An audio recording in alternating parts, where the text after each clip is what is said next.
one of the world's most well-known military whistleblowers, Chelsea Manning, is facing the prospect of indefinite solitary confinement. At a disciplinary hearing today, Manning faces 4 alleged violations of U.S. Army policy.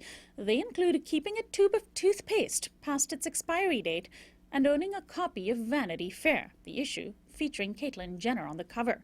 Manning is serving a 35-year sentence at the military prison in Fort Leavenworth for revealing documents about the Iraq and Afghanistan wars to WikiLeaks.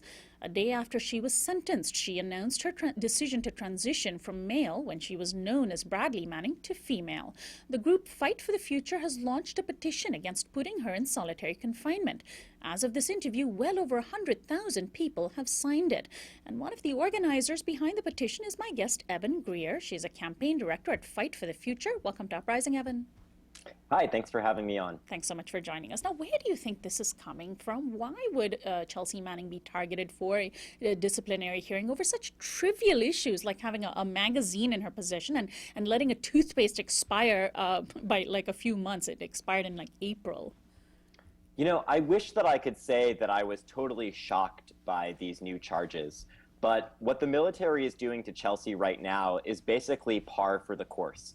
Chelsea has already been tortured by the U.S. government while she was awaiting her initial trial, held in extreme conditions of solitary confinement, having her clothing taken away at night, and a number of other things that were essentially designed to dehumanize, break her down, and try to break her spirit. And I can actually, the thing I'm happy to report today is that hasn't been working.